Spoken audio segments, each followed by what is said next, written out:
So today we shall be looking at dictionaries and how they perform in .NET. So recently, or last year, .NET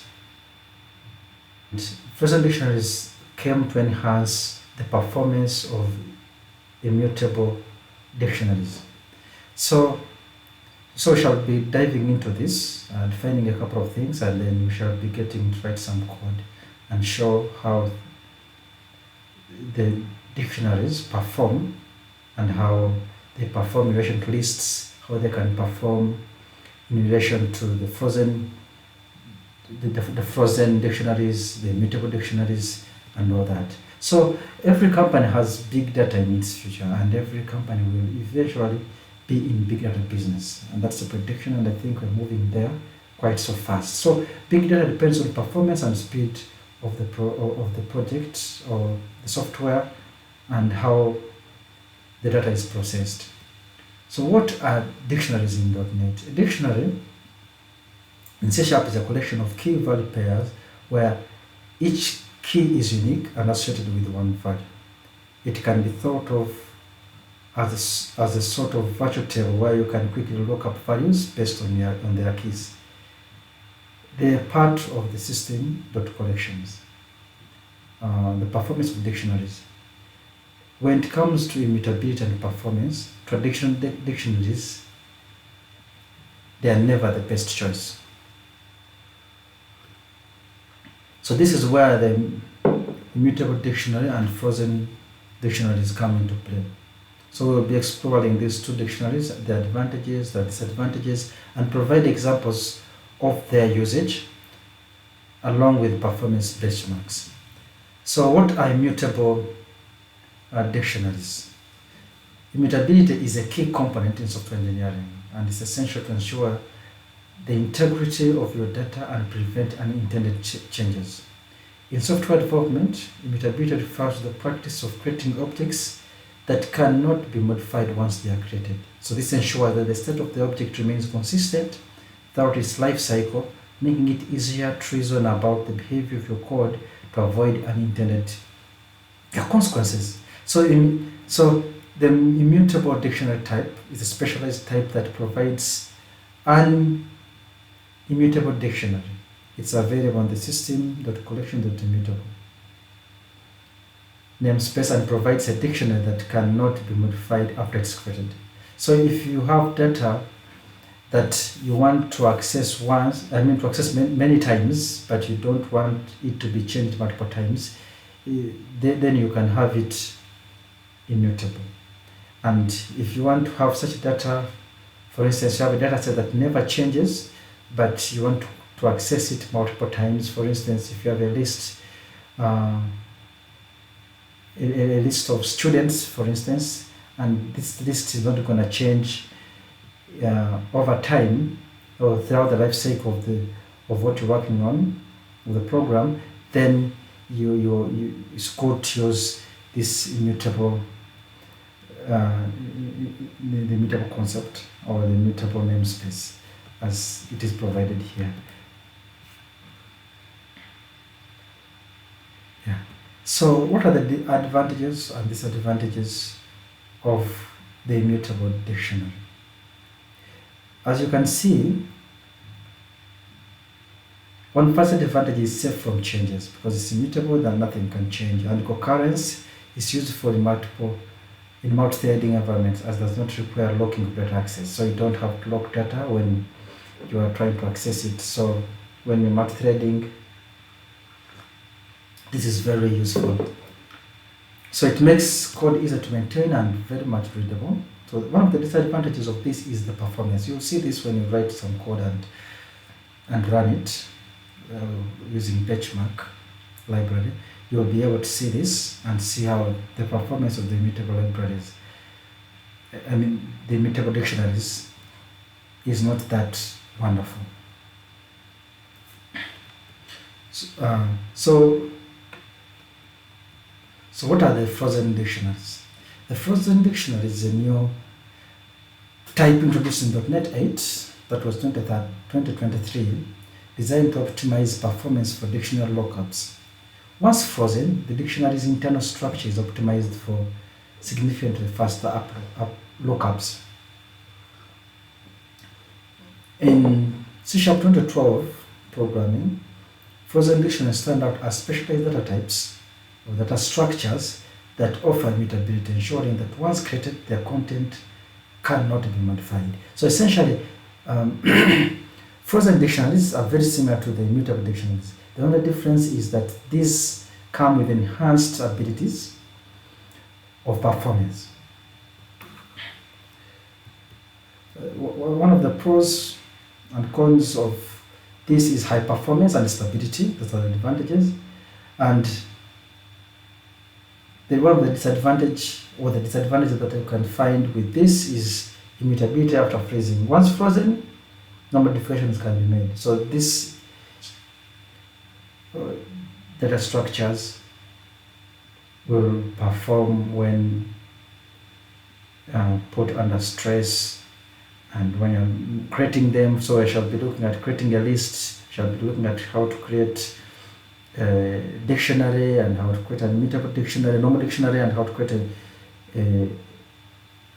a frozen dictionary. So we shall be looking at that, and also how to retrieve. These are basic queries, but using the latest concepts, and also look at how we shall benchmark it and look at the speed it takes to process each one. So let's continue. You have been able to create the class to benchmark the creation of the various data type, the various data structures. So the list here is the method for creating the list. This is the method for creating the dictionary. Here's the method for creating the immutable dictionary. Here's the method for creating the frozen set. And here we are creating data structures. 2, we have been able to create the lookup benchmark. So this benchmark class is specifically going to help us to determine how each of these data structures performs when you are doing a lookup. So we are giving them each 1 million items, and we are making 1,000 iterations for the lookup, and we're just creating 1 million items for the creation. Yeah, so we shall be finishing up with the writing of this code. So specifically, let me write this code for our main method, which is going to be used for doing the testing of or running our code. Yes, so let me say config is equal to new manual config.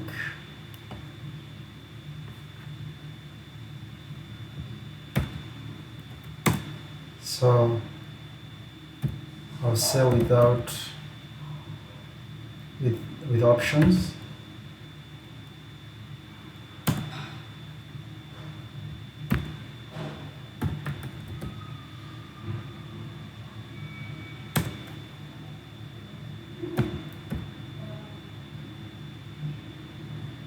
So I need to disable the optimization validator.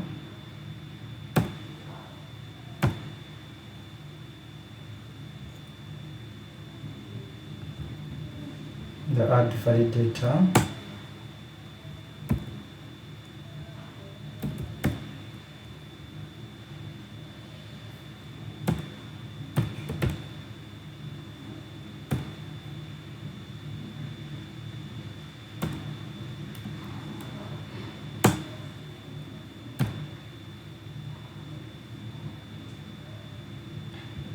Need to add a logger.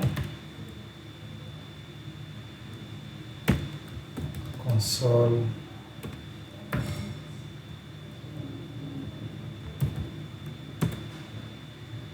it's a default, so we have our default console logo.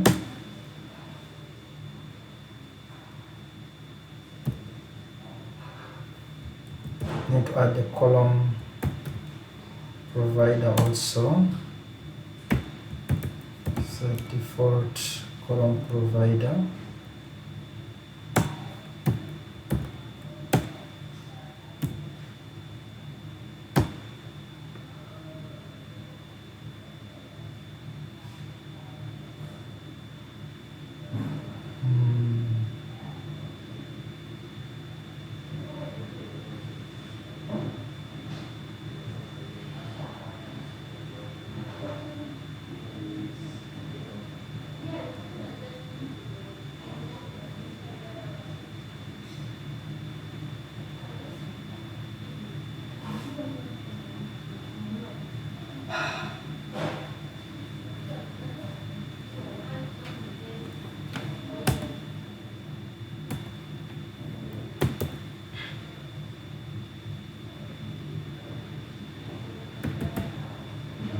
So I need to call my benchmark runner so that we can run this create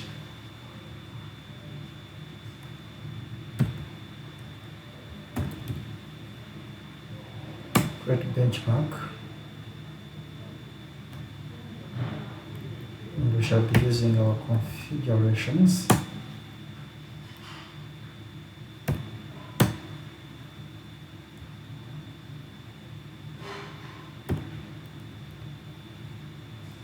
We also need this runner to run our lookup.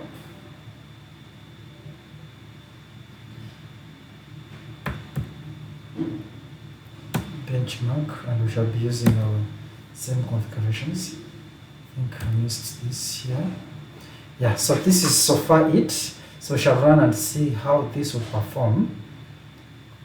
Yeah, it takes some time, so basically maybe I'll have to pause this and then come. Well, after a while of waiting, our results are in, and we can see our table. These are the different methods. We can see that in our lookup for a list, we took this time 64, 62, and then the lookup for the dictionary as a mean. We have mean, we have error, we have median, we have ratio SD, we have STD dev, but we shall consider the mean time. And then when we look at the lookup dictionary, it took 7. Then when we are doing a lookup for the immutable dictionary, we took 65.